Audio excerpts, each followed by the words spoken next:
Merry Meetle. Some are a little excited. I'm just getting my flippers on. I basically have Wellingtons in a bucket for when I come outside. Hello, darlings. So today's the first day I've put Kit Kat outside in a week. She's a lot better and she's pretty happy to be outside, a bit of sunshine. So I want to quickly touch on a topic, something that's been coming up in regards to duck keeping. And it's okay, Kathy. Look at you. Was that a wobble? You stood up. He's a clever girl. I'm still I'm waiting for a phone call back on Monday. She sort of takes a step and sort of falls, but you know what? That is the first time I have seen her walk in a week. I've been, just slight digression, I've been applying, I'm just going to remove the feed from the open run. It's a split down the centre, so I've got a division. Hello, puppy. I'll get into that. But basically, I remove any loose feed from an open run because this is a little section here that I've got to clean and tidy. Because basically we have, this is for feral cats people who have cats that think that everyone else's garden is their litter tray. Anyway, enough of that. So anyway, so I removed the food that's loose feed, which is formulated for ducks. At this age, when they're babies or ducklings, they need very specific feed to ensure they grow healthy. Boys, my two boys, these are the brothers to Freya here. For those who don't know, they're Rowan's cross-peaking. Freya! Which means Freya's just got this beautiful little ginger Megs quality about her. She wants to be out here. But then the brothers chase her. And we're in spring, mid-spring. I've been in spring for a while. The start of spring is the time of the frost. The soil is warming, but there's still fog and cold in the air, so you have this contrast, but it feels like the earth is literally on fire underneath in comparison. Hello, puppy. But so pretty much spring, mid-spring especially, the boys, hormones are up, girls' hormones are up, and the first year of Fawn and Freya and Frigg, look at him run. Oh, you two boys are funny. Just don't hurt yourselves trying to climb up the planters. Look at this. Kitty cat, are you happy, honey? I'm so happy to see you happy today. Yeah, look at them. So they're torn between looking out for these girls and then running to Freya. She'll bark at them, so they come running over to her. As she does, and there's Suna. Oh, look at those wings! Clever girl! Yeah. You are beautiful, Miss Catherine. Yes, you are. You're gonna be fine. Yeah, we'll get there. It's been a slow journey, but we'll get there. So anyway, I remove the... I digress completely. Sorry, guys. I remove any loose feed from the run if it's open like this. Not in this part of the run because it's sectioned off. I've sectioned it off with hardware cloth, like this. So the damn sparrows don't go in there and eat all my ducks' food. They were doing the same with the chooks. I was literally going through a bag of feed for the ducks every 2 weeks. And basically that bag of feed without the sparrows literally is lasting me, look at her, nearly 3 months. That's a lot. And then the same with the chooks. They were eating all the chooks' feed. And I couldn't figure out why everyone was so damn hungry. And it's because the bloody sparrows, when I wasn't out here, would sneak in. They actually were digging under the run where there wasn't the planters and finding any little gaps anywhere to get in. And anyway, we sorted that out. So yeah, if you have your duck's feed out in the open like this, the wild birds are going to eat it. So really, how much feed are your animals getting?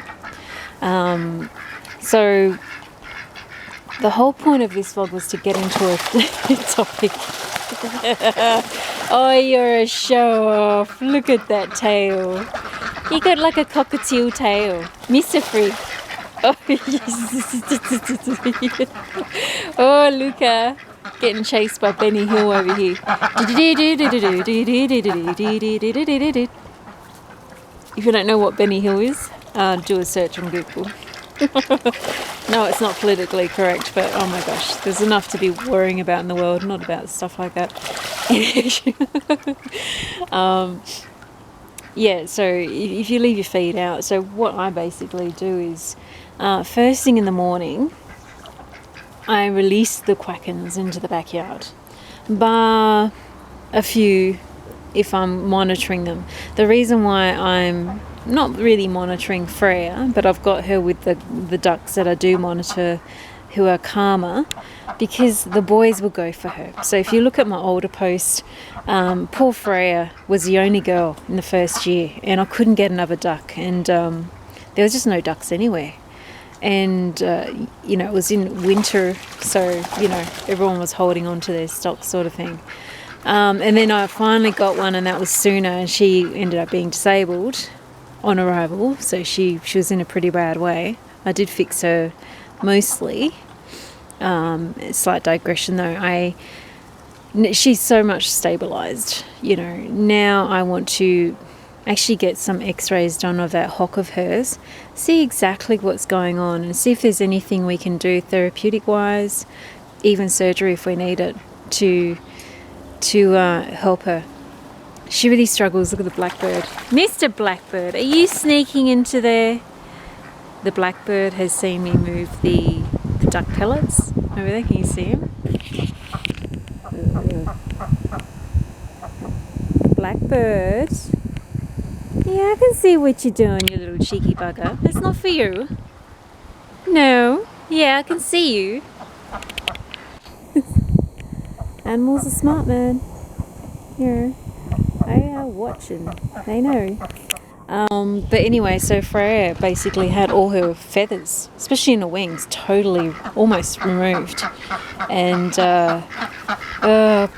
when I finally got more girls, run Bella, run Bella. Oh, he gotcha. Boys, one at a time. Freak, let your brother have a go.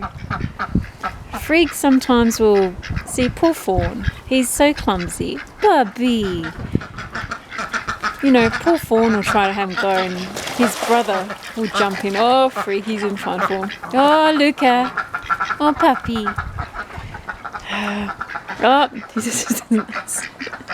so now Flint Fireforge over here is like, okay, so that's how you do it. And Freya's doing the cheerleading, so you'll find the girls will congregate the girl that's being served and do the ooga booga bop, bop, bop, bop, like Freya's doing now. They're pretty tribal, a bunch of feathered pagans. Oh, duck life, man. So where was I at? So so I keep Freya separate for that reason, especially in the morning.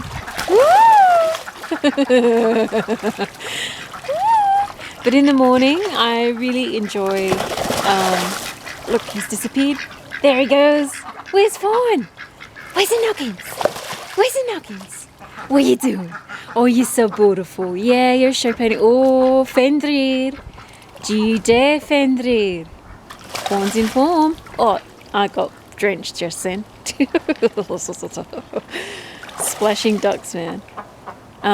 So in the morning, first thing, I don't feed them their pellets straight away. I basically release them into the yard, and you'll notice, I was like, insert here, I was going to get into a topic that's been coming up that's been concerning me, and I'll just do a separate post on that, on that topic in particular. And anyway, but I'll continue going on this tangent and this post. So can you see all my little pumpkin buckets?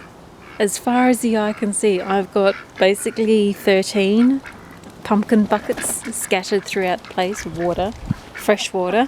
So I tip them out every night into the pot plants and then wash them out quickly, and then in the morning I refill them. I've obviously got the pool, which I empty a third out. Such a tough life being a dude. Look at you, Mr. Fawn. Are you a show pony? Fawn. Look at your noggins. Oh, look at that. Look at your noggins. Oh my goodness, you got a buff head. Your head's all buffy. Show off. He's showing off. So first thing in the morning, with the water, I've got the buckets of water, but then I also have a large stock pot. I've got a dipping pool, and I've got a trough over there, so lots of fresh water, and I make sure there's a dipping pool in the isolating run as well. Sooner there's just eating some pellets. I keep the pellets out there though for the isolated or those that I'm keeping an eye on all day, and partly because no sparrows or anything can get in there. So anyway, first thing in the morning is I let them out, bar the specials, or if there's something going on, or you got to monitor the personalities of your ducks and behaviours, which is seasonal. Ducks aren't the same all year round, and as they grow and different things happen, they sort of change a little bit, and so you just surf it, go with the tide, and work with nature and what they're doing. Oh, Siggy, are you head bobbing? Oh, you're such a little hornbag. Yes, you are. Where's the dudes? You trying to find the dudes? Siggy! Siggy, Siggy, Siggy! So Sigrid here is a pure Rowan. So if you look at her compared to Freya here, who's a Rowan cross peaking, so Freya is literally like a red-headed ginger in comparison, but also a little bit on the slimmer side. Oh, bop. I really love her ginger head. Oh, Mr. Fawn, yes, you're beautiful. Oh my goodness, look at your head. You've got no neck. Where'd your neck go? Mr. Fawn, where's your neck? Shall we start doing zoomies? Should Mama go for a run? Anyway, where was I?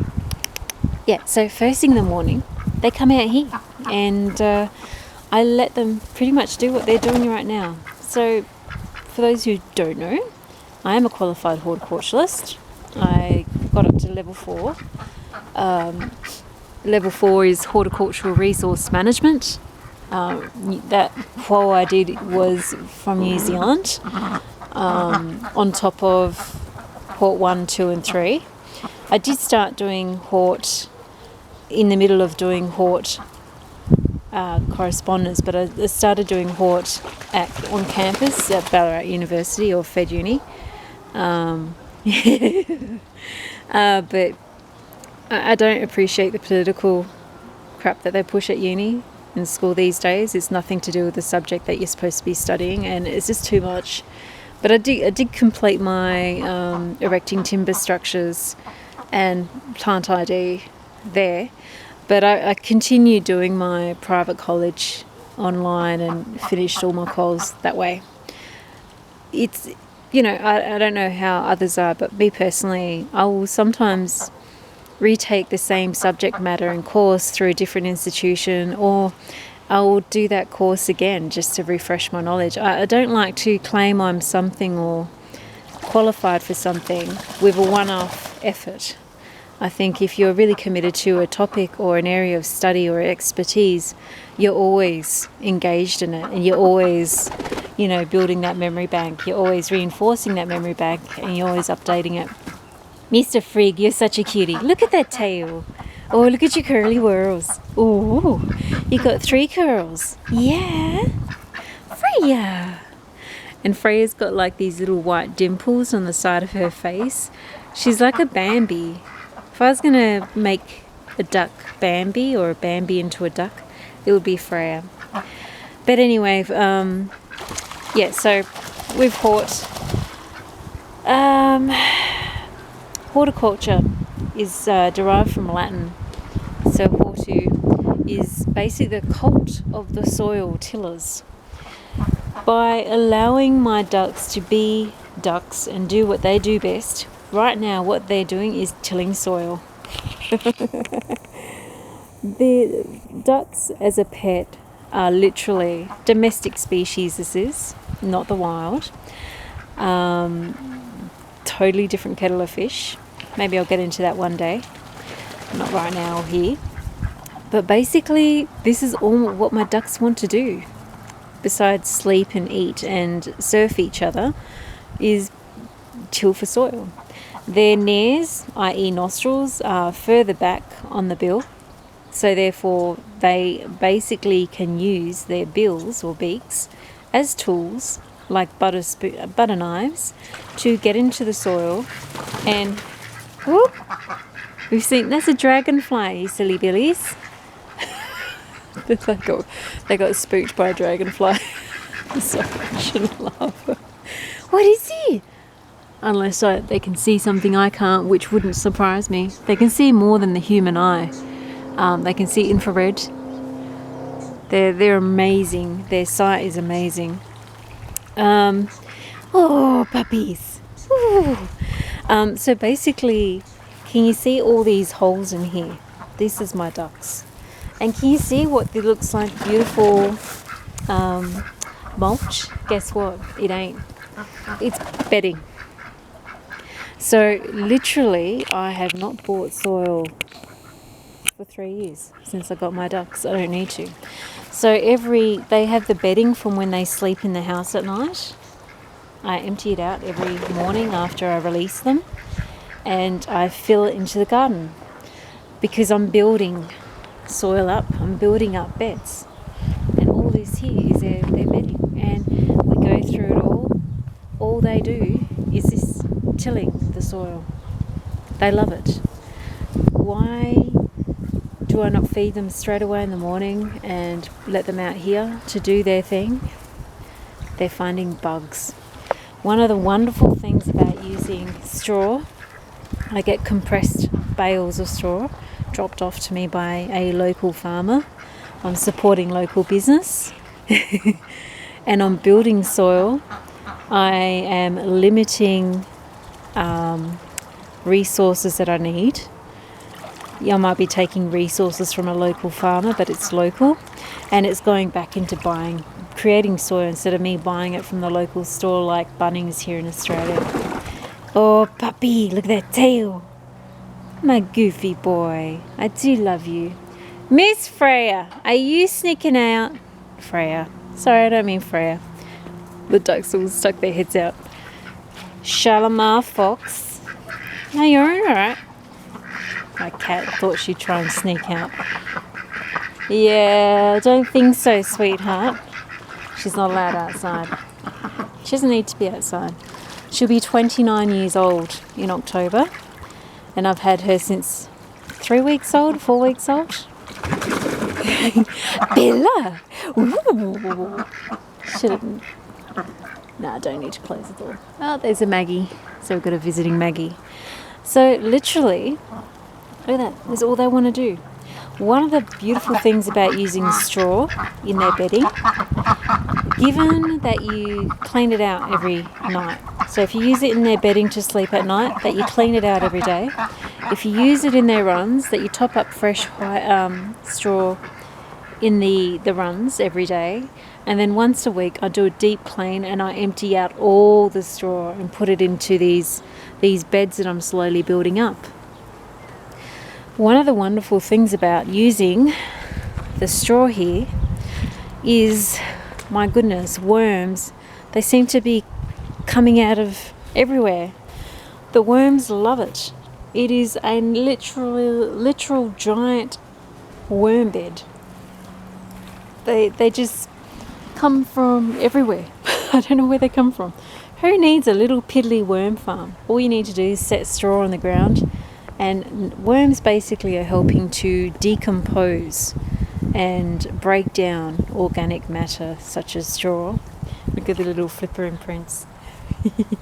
I love it. It's like a fork, three fork. Hello, sweetie. This is my little duck shadow.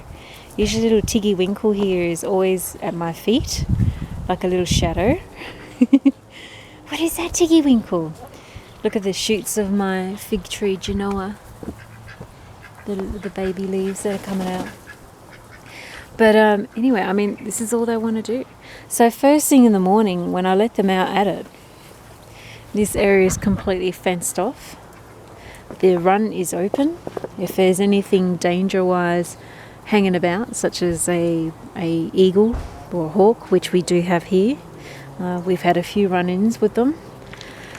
So you'd need to be vigilant. This is why I don't like the idea of having domestic species of ducks in a farmland, just out there wandering, doing their own thing. Like, someone's going to eat them. Someone's going to hurt them. It's not just the predators on the ground. They've got to worry about the predators in the sky. And they are not equipped like wild ducks to fend for themselves, fly off, or be stealthy like the wild duck, because we've bred that out of them. So if we've done that, we owe it to them to protect them. Would you leave your baby out when you know there's eagles hanging around like a human baby? Would you leave it out in a pram? Like, no, I can't. Anyway, digression. But as you can see, this is all they're doing. So if you're someone who is gardening and you want to build your own soil, create your own soil, these are little horticulturists. And I was going to do this as a separate topic, and I will get into. I will do this as a separate topic, but I'll touch on it here. I'm all for people who love gardens and want to garden enlisting these beautiful little babies to help them. They're horticulturists. They're natural little soil tickers, because all they do is till soil. They love it. They find all these bugs and grubs and worms and slugs, and this straw. What's that, Luca? Did you find gold? Every now and again they find gold, and they sort of like do this little grunty noise to let the others know, look, I found gold. Food gold, grub gold, that is. So, but the thing is, you have a duty of care. So I'm pretty sure people know dogs. If you have a pet dog, there's a lot of cost involved, there's a lot of care involved, and maintenance, and they're a long-term commitment. Now, I have 11 dogs. 11 ducks. They are like 11 dogs. The cost of veterinary, if you need to go to a vet, the cost of keeping them healthy, fed, protected, safe. You are always going over things like runs and things like that to make sure things are safe. Enrichment and time, training. If you think you're going to get ducks and have a garden and not have to worry about any other cost, no, ducks aren't for you. Yeah, they're cute, but there's enough animals out there who are all because people think they're cute and then they're disregarded. We don't need that happening to domestic ducks, which already does happen to a degree. Freya! Honey bunny! I love you. Ducky doos! Freya! Didn't mean to yell your name out before. Sometimes my cat Shalimar Fox, I call her Shah for short. Sometimes I call Shah Freya. I don't know why. I do know why, but anyway. And then Freya gets confused. She's like, well, I'm here. But anyway, yeah, I'll do a separate post on that because I've been seeing a few things pop up recently about people who want to garden. They think, oh, we get ducks and they'll help us build a wonderful garden. Yeah, that's wonderful. But if you're not prepared to treat each and every single duck you have like a dog, the same outlay of cost, duty of care and protection and feeding and all that sort of business, then don't get one. There's enough issues with the ducks we already have that people neglect, dump, mistreat, abuse, hurt. They're such beautiful little creatures, and they're so intelligent, they're so loving, they're beautiful things. And we don't need more of the negative shit that we're seeing pop up with people who think, oh, it's cute. You want cute, get yourself a teddy bear that you don't have to feed and look after and make sure, everything's tickety-boo. Get yourself some teddy bears, stuffed toys. Yeah. I think most would agree that collecting friends and people because they look a certain way is on the nose. Well, why are you doing it to animals? Freya cake! Yeah. And what will happen if all of a sudden something happens and your duck doesn't look so cute and it needs help? What are you going to do, abandon it? Huh? Luca! Hello, sweetie! Did I get a waggy tail? Did I waggy tail? Ziggy, ziggy, ziggy.